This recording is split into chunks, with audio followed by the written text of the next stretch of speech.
Hey, folks, man, we are the Commanders. No, we're not, man. This is Classics of Cinematics, and I'm Monk, and I'm joined as always my co-host. We got Bobby Blockbuster. Yo. And we're going to be continuing our month-long look at spooky season, looking at Stephen King's adapted films. And this one's a big one. Today we've got It from 1990. And this is a monster film. It's actually an interesting one because this was a made-for-TV film. It came out, it aired in two parts, I think 2 nights, when it originally premiered around November 18th of 1990. It's directed by Timothy Lee Wallace, who doesn't have a lot of film credits. I was looking earlier. He's done mostly TV stuff. On the TV tip, he did do Halloween 3 Season of the Witch, Aloha Summer, Fright Night Part 2, and I think those are the biggest ones that I found when I was looking at his filmography. Oh, that's wild, because I mean, I love Fright Night Part 2, but that's an acquired taste, and Halloween Part 3 was like the most disliked of the franchise, but I also like that one too with the mask. But man, okay. Well, yeah. I think it's safe to say this is probably his best works. Possibly, yeah. That's definitely safe to say. Respectively. So the plot goes as this, man. In 1967, preteen outcast fight an evil demon that possesses a child-killing clown. 30 years later, they reunite to stop the demon and once and for all when it returns to their hometown. And this has a really thick cast. We got some heavy hitters just on both sides of this because this story is interesting. We got it's kind of told in 2 parts that intermingle sometimes. So we get the children, you know, they're in high school. It looks like they're like freshman year or, you know what I'm saying? Or even maybe a little young, freshman year or like middle school. Or maybe late middle school, like 8th graders. 8th graders, yeah. So we get that aspect. And then the second half of the film shows them as adults. But then throughout the telling of the film, they mix that up. But Tim Curry, he's going to be starring our main villain, Pennywise the Clown. Then we got Jonathan Brandis, Seth Green, Tony Dakota, Annette O'Toole, Richard Thomas, Emily Perkins, Marlon Taylor, John Ritter, Brandon Crane, William B. Davis, Ben Heller, Adam Farazal, Laura Harris, Gabe Kuth, Chris Eastman, Gary Chalk, Venus Terzo, Terrence Kelly, Claire Verdial, Dennis Christopher, Tim Reed, Olivia Hussey. Was that Hussey? I don't know. My grandma would say it like that. Richard Mazer, Harry Anderson, Jared Blanchard, Chellen Simmons, Frank C. Turner, Michael Cole, Jay Brazeau, Sheila Moore, Steve McCosh, and Sheila McGill. Those are all the people that are mainly cast in this. And interesting, there's a lot of people because our group, they're pretty deep, but also, like I said, we get different variations of people at different, 30 years and then 30 years later, in the story. But what's one of the things we like about this, man? I mean, I'll just, while we're on this course path of talking about the cast, I mean, that is one of the heaviest hitting aspects of this film. I mean, for starters, Tim Curry puts this film on his back. You know what I'm saying? He is the most notable character, not just because of the fear that he has instilled in almost anyone who saw this film when it first came out, you know what I'm saying? But the way that he captivated this role. And for this to be, I mean, technically in TV time, it was 2-hour installments, but you got to factor in commercials. So on DVD, it plays as 3 hours and 7 minutes. Tim Curry was only in this film for 21 minutes. And he is, like I said, the most memorable, most notable character in this film. But with that being said, respectively to everybody else who's in here, I mean, these were A-listers from the TV side of things, where you look at John Ritter, Three's Company, even my man Harry Anderson, who played Richie as the adult, was the judge in Night Court. And I mean, I think that Judge Reinhold. Yeah. Actually, no. What was his name? I can't remember his name. I know he was the judge. Yeah. You know what I'm saying? But and that was one of his one of his most notable roles. Everyone remembered him from that. And Harry Anderson. Even my man Tim Reed, who he was in a show back in the day called WKRP. It was like this Cincinnati.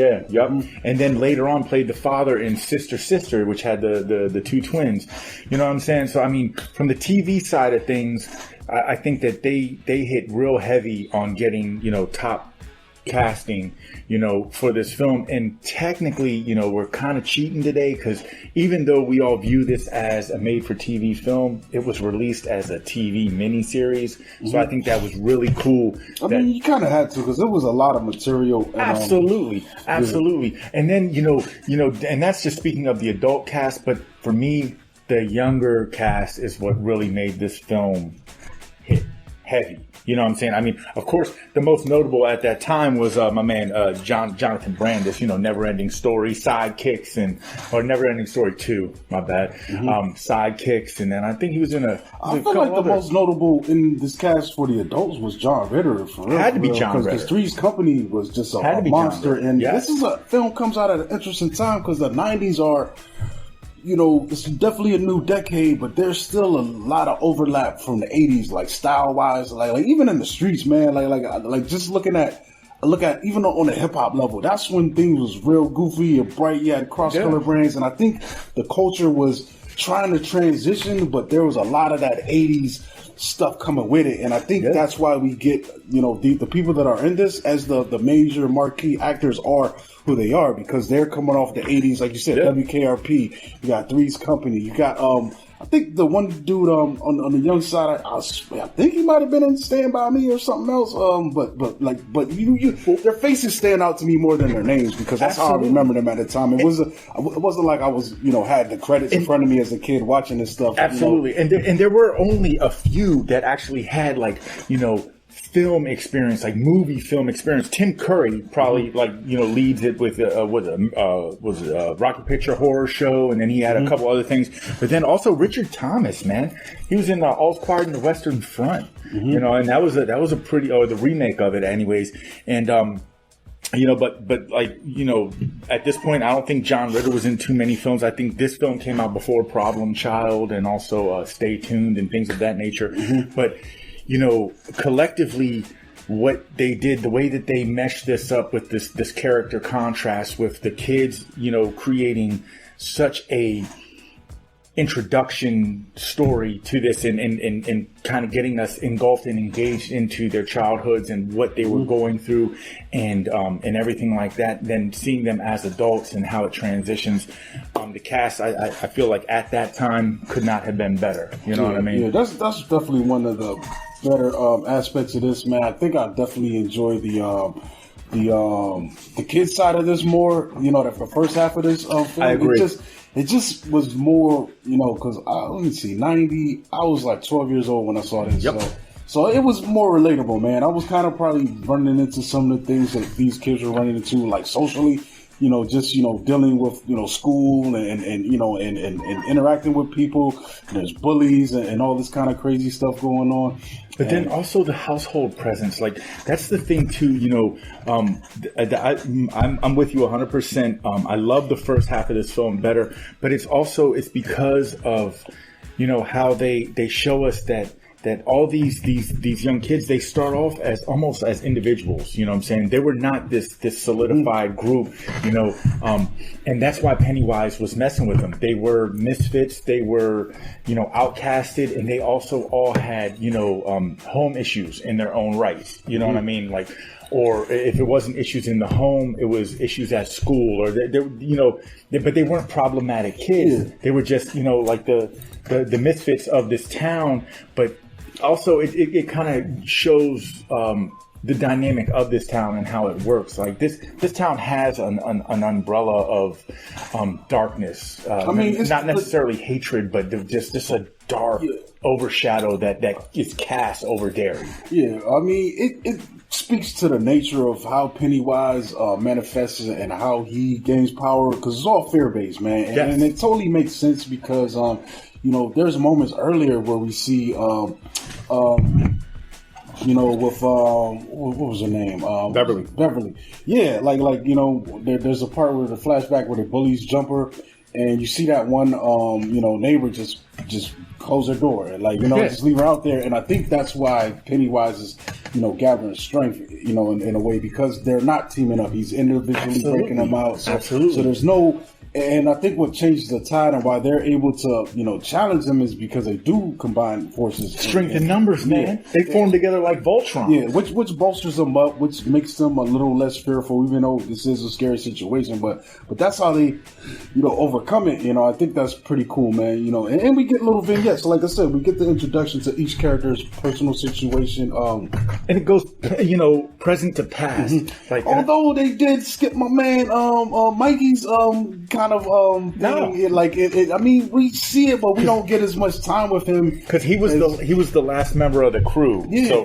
So his thing was really we just see the bully aspect of it, even though he's the one that figures out the mystery or has a clue, like, yo, what's going on with this town? Like, and he's also the one who stayed back. Mm-hmm. You know what I'm saying? Everyone else spread out. He's the and even though they kind of didn't give us a whole big backdrop of his story, but they establish out the gate that he is the glue that keeps them all together. He's the one who holds them accountable for the promise that they made, and he's the one who gets them all to come back.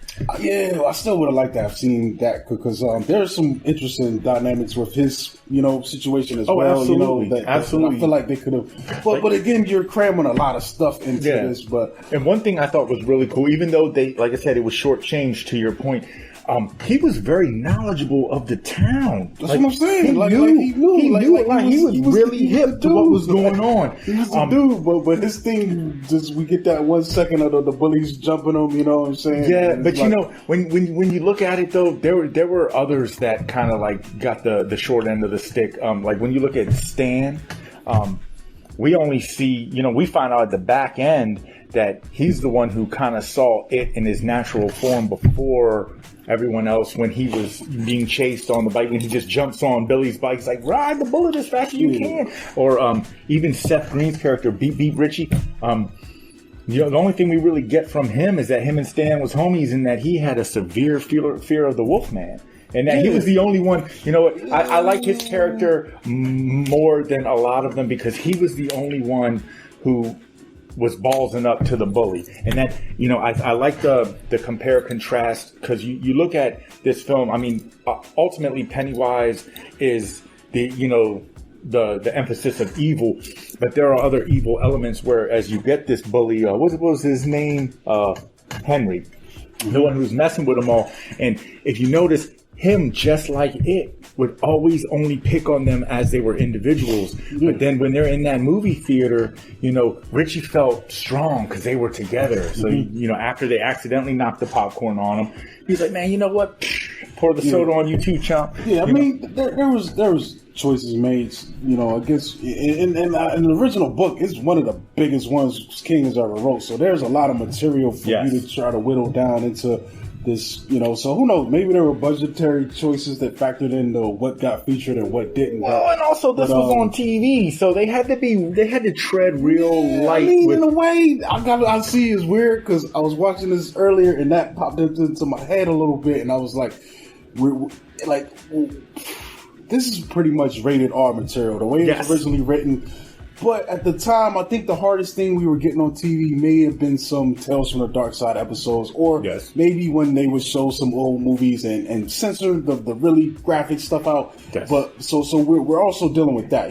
This thing was starting at I think it aired from 9 to 11. That's when they would come on. Both of the. Or was it 8 to 10? No, it was 9 to 11. Yeah. Because I remember we sat down, we watched it, we recorded it as a family. Yeah, it was November 18th. Yeah. And then it was part 2 was November 20th. Yeah, because that's how they would do the more tougher, more grittier shows. Because 8 o'clock is prime time. Right. But 9 o'clock, most kids are asleep. And you got till 11 before the 11 o'clock news would come on an ABC or NBC. Except for in the Blockbuster CBS, household. We were fully awake and aware of what was going on. Yeah, but generally, that's how they would run it. So they were dealing with the censorship stuff. But it's kind of weird that, I mean, personally, I think the hard R N-word is an R-rated word, but that was allowed to pass. Yes. Versus some, the violent stuff that was kept out. That's a little weird, choice at the time. But yet again, that is a testament to the time and how just naive and ignorant the world was. And I mean, it's not to take anything away from the world we still live in now. It's just dumb. It is something though that I would expect to see. Like I said, we get the bullying scene with Mike. and it's 1960, so I'm not surprised these guys are coming at him like that. You know what I'm saying? So that definitely is something that was true to the period. For the horror aspect, I think why this film hit so hard and why it was so scary was due to the censorship, because it left a lot to the imagination. It was the insinuation of what was happening. We didn't need to see Georgie get his arm ripped off to know that it was gruesome and brutal. I think that would have helped us. We didn't need to see, but see, that's why when you look at, the remakes, they touched more on some of those things in other elements and things that you can do with a theatrical release. But I feel like, this film, it dove a little deeper into the psyche of the individual who was watching it. Like I said, it left so much to the imagination, and you really don't know how somebody is going to perceive the imagery that's in front of them. Also, with knowing, they give you the blueprint, and then they leave it up to you to come up with the outcome, and that is more scary in a lot of times than getting a concrete. In some ways, but I also think it's going to be attributed to the viewer's age. You know what I'm saying? Like I know for sure. Because I remember sitting down watching this with my stepmom at the time, my brothers, and like I said, I was 12. I'm the oldest, so my brother might have been 10 something, and then the younger brother, he might have been like 8. So it's like you got that range, and our reactions vary. Like she's probably watching this, laughing at us, being afraid of this thing, and me, it was hitting me in ways. Because like I said, at this time, I'm thinking, Tales from the Dark Side, Twilight Zone, things that could be creepy as hell without even a tint of gore or stuff that we were getting from, the real hard art 80s movies, but it's still more atmospheric music, setup, and things that give you those fears. Meanwhile, the youngest brother was probably the most freaked out by this. I was 8 when I saw this. Yeah, so that's going to make a big difference in when you caught this. Here's the thing too that kind of hit me heavier to this. Like this film for a lot of folks is the film that established this fear of clowns, or emphasized it. A lot of people don't like clowns. I'm one of them. I don't like them, not because I'm scared, but I just think their whole shtick is kind of goofy. Here's the thing, though. This is why this film kind of affected me. Before I saw this, there was a film called Clown House that came out, and it was actually written, directed by the guy who ended up doing Powder and gave us the Jeepers Creepers franchise. Is real, not a good guy. And that film, pretty much long and short, it talks about how these guys escape from an insane asylum, and then they attack these clowns at a circus, paint themselves up, and then they go and attack these kids. Because one day we're going to bring that movie up. It has to be done. I have to do that as a tribute to my past. But I saw that film before I saw this, so I already went into this film knowing that bad people can paint a smile on their face, or be clowns underneath. What this did is it put the exclamation point at the end of the sentence for me at 8 years old, that anyone can paint their face up and look nice or paint a smile and be very, very evil underneath what is on the surface. And then with how this film was delivered, how it was portrayed. Soon when it starts, that part where, he's like going through the sheets and stuff, and you see him, it's like Tim Curry really, really did a good job. And it's funny because, speaking of the fear of clowns, he actually had or has that fear of clowns. I can't pronounce what it's called. It's like chlorophobia or something along those lines, but it's severe fear of clowns. And it was, written in his contract that there are to be no mirrors anywhere present when he is, fully dressed up in full makeup and everything. And one of the makeup designers almost got fired because he had a little like handheld mirror, so he could and Tim Curry almost saw himself and almost freaked out. So I'd be fucking with him all day, bro. What? But that's the thing. Like on the flip side, it was also duly noted that when he was in full clown uniform, he was messing with everybody else, running up on the extras.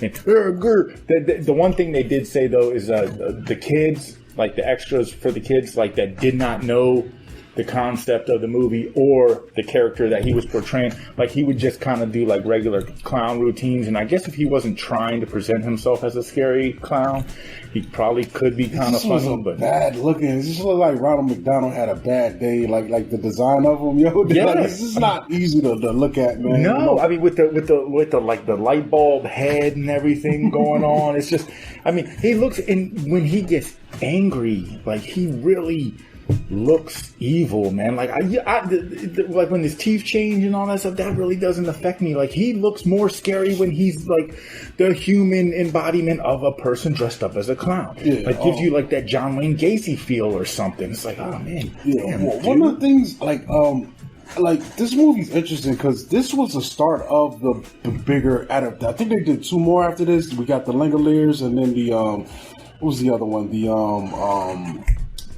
other movie, the multi-part TV. Oh, there was 2 more. There was Langoliers. No, there was 3. Then Tommyknockers, and then The Stand. And The Stand, yeah. So it's interesting presenting it that way, but it also makes me wonder what the budget was just. Because one thing that does stand out that I like is the effects and what's going on in this film, because like that's one of the things that makes this cool. I think is the story itself is one thing, but then you've got to present the story, and that lends to a story that's going to have a lot of special effects shots, a lot of makeup, a lot of crazy scenarios.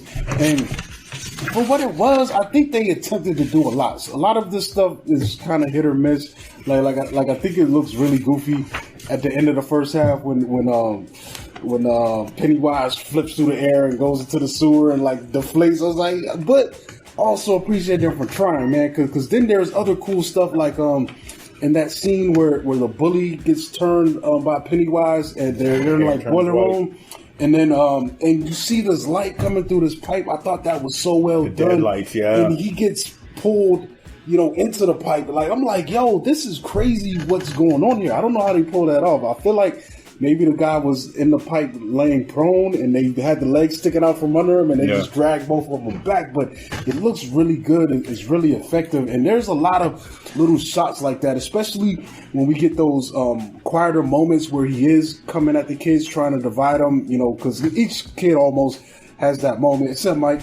But you know what I'm saying? But he pokes at him. He comes at him in different ways, like Beverly when he's coming through the sink, or Eddie when he's in the shower, he comes up out from underneath the shower, or even like how he messes with Billy with like flicking through the book to see Georgie and the blood and everything. Yeah, and then the parents, and like that's another aspect of this that I think is really dope too. That I mean, it's a tropey thing where the main character can see what's going on, but no one around him can see it, and they think he's crazy. And that happens a lot with the adults and the kids in this film. Yes. Like, they're seeing things that the adults aren't, and they look like the crazy one because no one else around them is seeing what's really going on. It shows what really motivates Pennywise as a whole. It's the fear, the belief in him. You have to believe in him. I mean, even when they become adults and he goes and he goes after Henry Bowers again as an adult, and he's like, look, he was like, I need you to put the fear in him because you can touch him on any level. I need them to at least halfway believe in me, and then I can hurt them.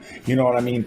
And another thing that really works for me in this film is the foreshadowing. Like, watching it this time around, getting ready for this show, there were a lot of things that I noticed I didn't notice before. Like, for instance, when it gets into Beverly Marsh's character, when it shows where she's at in the present, she, comes from an abusive household, abusive father, things of that nature, which I think was very tasteful because in the book they deep dive into that and a lot of other aspects. But in this version and the more modern remake, they kind of tread really lightly on that, and I think that was very tasteful because there's a lot of things. I think they both did a good job of in that second half when we the insinuation and when we see the situation.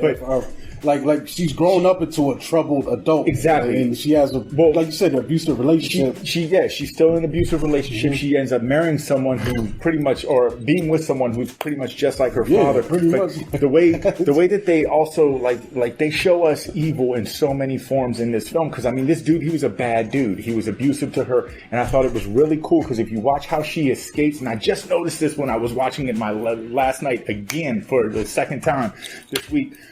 When she throws the bottle of it's like, I don't know, like face cream or something. She hits my man right in the head. And he's like, oh, oh, and then later on, as they're kids, when they defeat Pennywise, you see she hits him with a slingshot in the same spot. Same thing happens. So it's like that little foreshadowing that they do just really kind of, just like I said, it really emphasizes and accentuates the points that they're trying to make in this film. Yeah. And they do a great job at it. It's crazy because I don't know, man. It's hard to see what's what, but I feel like it's hard to not have influence, especially when you're making something like this, just of greater things. And there's a lot of Goonies in this, man. In my opinion,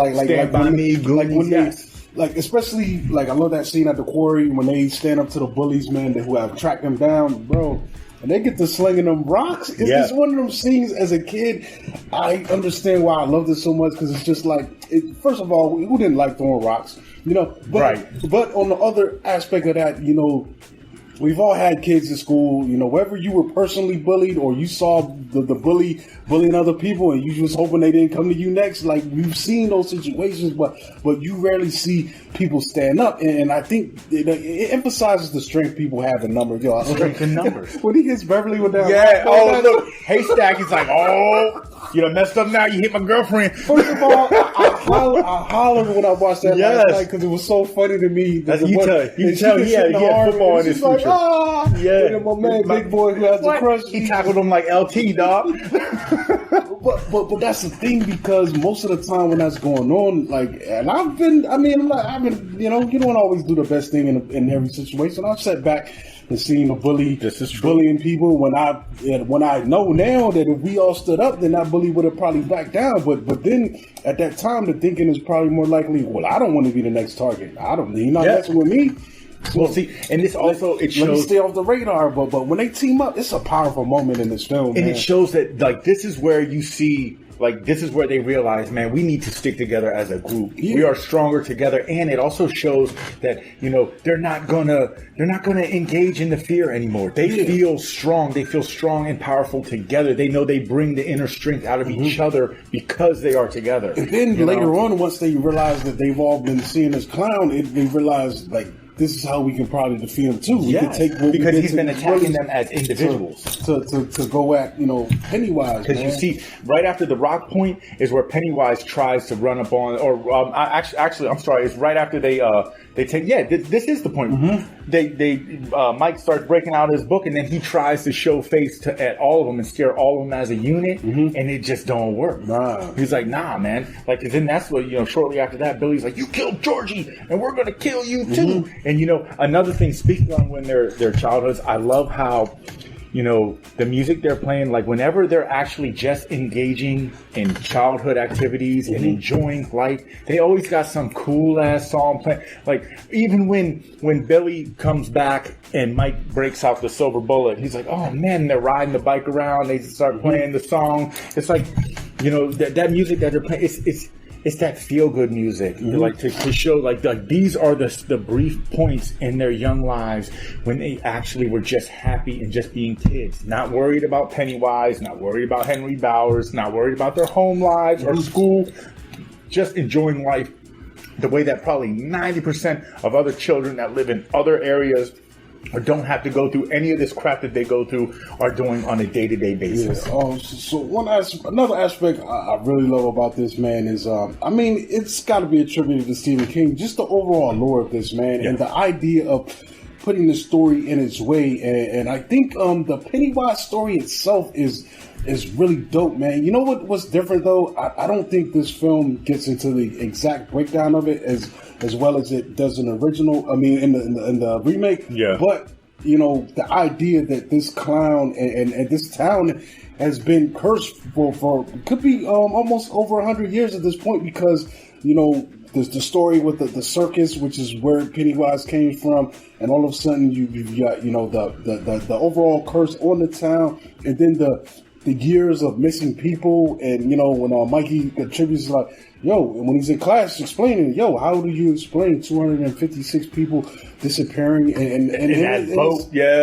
And just that this clown definitely has an influence on the adults as well, man. He might not be as able to come at them as he can with the children, but he still influences them. And, he's and not instilling fear, as far as turning the other cheek, or even later on, the guy from the drugstore who's just just shot out like you can tell it's affecting him too, but it's not in the way that it would do the kids. For some reason, the kids are the prize, man. Like he needs them more than anything, but. He's putting this cloud just from being there over this town, man, and that 30-year cycle is really interesting, to add to the factor too. Yeah, because they say he comes back every 30 years in the physical form to feed, but his essence is there the whole time. And I think that's because he's actually resting underneath in the sewers. Like his presence will always be felt because that's where his pretty much his sleeping ground. That's where he's resting at.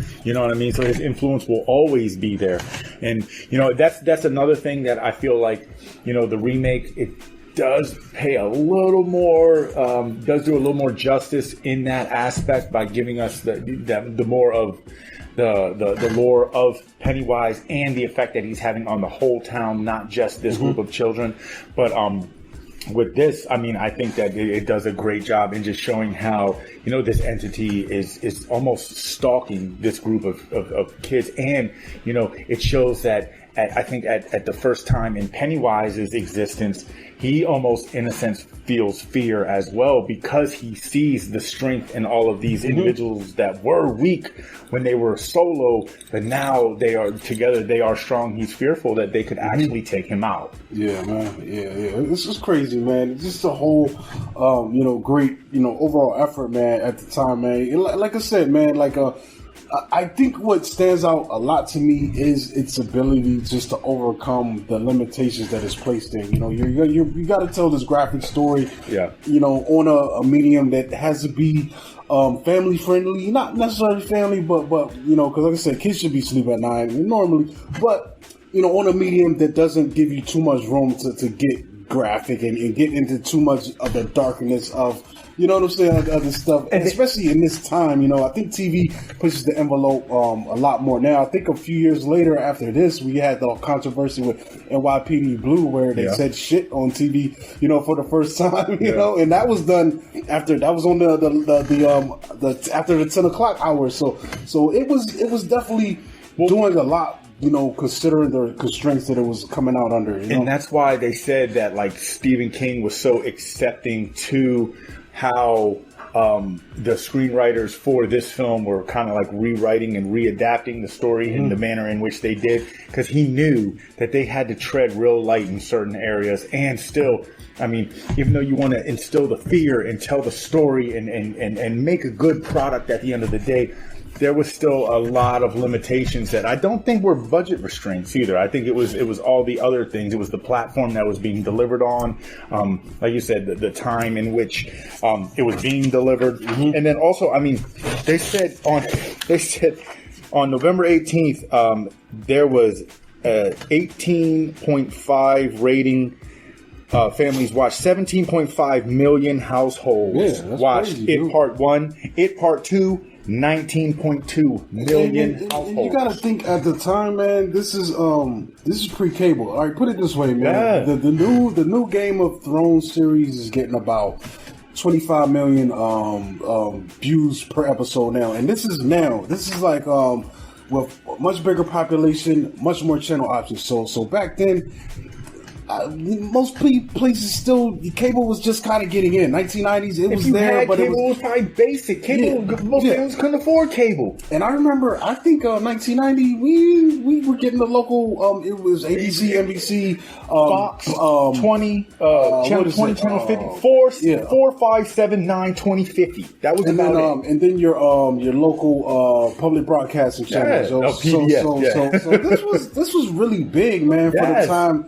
That it came out, man. Those ratings were not something to laugh at. This was heavy, and in today's terms, to the people that weren't around at that time, the best way to put this was like the equivalent of what a streaming service original would be. This would be like a Netflix original that just hits a home run, or Hulu original that hits a home run. This thing aired on NBC. Yeah, there was some crazy stuff going on with this, because they said that they didn't even want to show Stephen King the series before it aired. And he said they probably didn't want him to shoot it down. He said he wouldn't do any promotional interviews if he did not see it first. So, and I guess he checked in. He wanted to see what was going on. You know what I'm saying? But they moved. This came out in the sweeps month, which is when a lot of networks will throw their biggest, most daring programming up to the masses. Because I forgot what the theory was behind sweeps month, but that was a big thing back in the day. I don't even think they do sweeps anymore like that, man. Yeah, but and one thing I do want to point out before it slips my mind, I love the special effects on this film. I love the character designs, the look of the clown. As simple as it is, it's very, very scary. The usage of the blood. This was back at a point where the blood still didn't look real. It still looked almost like tomato soup, very bright red. I love the part when Richie comes back and he's in the library and all the balloons fall and the people are sitting there trying to stand still or sit still as the balloons are popping blood in their face, and like you see them kind of flinching, like A for effort for sitting there with that going on, because most of the time a balloon pops and make you jump a little bit, but then when it's splattering blood all on your face or whatever that red dye stuff was. And also, I feel like because the special effects were done, minus the look of the end creature, like the end creature, I was joking with you the other day, dude, that looked like something that I would have seen in one of my favorite Star Wars movies ever, the Ewoks Caravan of Courage. Yeah. I felt like that would have been something that would have been in that cave. But he, you get the concept. This is where they were still trying to stay true to the book in a sense, without bringing in the whole turtle element, but it shows us that this was something that was bigger than what we were seeing. Yeah, it was. It was more than he was never a clown. He wasn't. It was just that's just crown, part of the presentation. It was the presentation that he took because of the fear of clowns as a whole. There's a lot of theories behind it. I don't know if it's been confirmed, but some people think that it's an alien being. He said he was the eater of universes, and then in the book, the turtle was like the savior of worlds. You know what I'm saying? So like these are entities that are way beyond our grasp. Like they're out there much older than us too, and fighting. You know what I'm saying? They cross in Jupiter. Like, oh yeah, you ain't gonna get this one too. Like this is way bigger than the grand scheme of things. You know what I mean? So, but I think that they did a great job with just giving us the visuals that we needed, the imagery that we needed, the insinuation that we needed to make this film scary. Now who knows if this would have never happened, then maybe the It remake would it was a good remake. I like the first one better than the second, but I feel like without this one, that one wouldn't even have such a presence, and it probably would have been done completely differently, because this one sets the tone. When you speak of an It film, most people remember Tim Curry, not Skarsgård. You know what I mean? Yeah, man. I think we can wrap this one up, man. But overall, it's still fun to revisit just this whole world and concept, man. And like I said, man, how warped it is too. I think it's going to depend on how old you were when you saw it, man. Yes. But it's still a fun ride. It's a great adaptation, I think, and a great effort overall, man. And it shows why Stephen King is still a king. He's still a king. Yes. like I just saw a story now that his novel I don't even know if the book is out yet, but I think his latest novel already got optioned for film rights already, dude. Like it's crazy. Well, dude, they did the same thing for Christine. Mm-hmm. They bought film rights before the film or before the book was all the way published. That's wild, dude. But that's wild. And yes, you're absolutely right. This film, I put it in it's a must watch. It is timestamped though. You know what I'm saying? And like for me, and for you, for a lot of us that are, 80s babies or 70s babies or before that. This film, it brings a certain level of nostalgia. Like when I was watching it this time around, it wasn't as scary as before, but it reminded me of the fear I felt and why, I always, when I walk by a gutter, I always look at it or, things like that. Like this film, these are the things that resonates and, great movies will do that. You know what I mean? They will etch themselves in your brain for a lifetime. And I think that's why I hold this one up so high, is because of that nostalgia aspect. Yeah, that's what's up, man. But yeah, I think that's it, folks, man. We've got more on the way, man. Stay tuned with us for this month, because like I said, we're going hard with this Stephen King stuff. And this has been Monk. You can catch me at Monkey Blood on Twitter, Instagram, and follow Classics of Cinematics on Instagram. This Bobby Blockbuster. I'll be floating around on Instagram, Bobby Blockbuster 118. That's what's up, folks, man. We're gonna holler at you next time. Peace.